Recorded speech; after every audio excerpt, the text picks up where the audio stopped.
Dawn Paul with Houston Style Magazine, and we are here at Washington, D.C. at CBC, where we are at the NNPA Leadership Awards. And I'm here with Miss Jocelyn Allen, who's with GM. How are you doing tonight? I'm good. I'm glad to be here. Now, you are with GM, but what is your specific role with GM?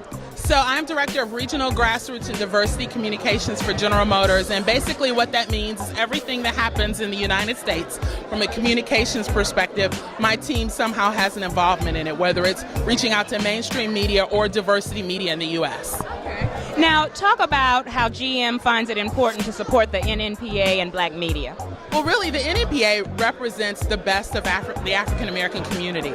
And, you know, I grew up watching or reading, you know, the newspapers and seeing a lot of people that I otherwise wouldn't have seen if I was just reading the mainstream press. Right. And so we really want to carry that on. And we at General Motors have a lot of African American leaders that we're really proud of, and we want to get that information out, and we want African American communities to know that we support them. We've got African American leaders, and we're creating vehicles that, you know, they love. That's right. Well, I want to thank you for what you're doing at GM, and I want to thank GM as well. I am here with Mr. Peterson, who is with GM. How are you tonight? I'm doing fine. Glad to be here.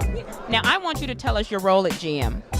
Well, my role is as Vice President of Diversity Dealer Relations, and it's working directly with our diverse dealers, our minority and women dealers, from the standpoint of developing strategy and helping increase the number of minority dealers within the dealer network. Okay. Now, NNPA is, of course, the black press. So talk about the importance of GM working with the black press to help get GM's message out.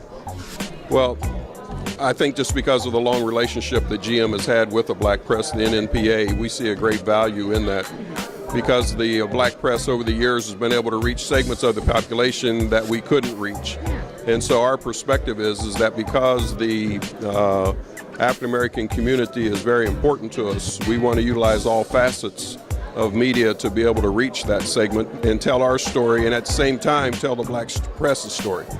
Well, thank you so much, Mr. Peterson, for what you do, for what GM does for the community and helping out NNPA, working with NNPA. Thank you.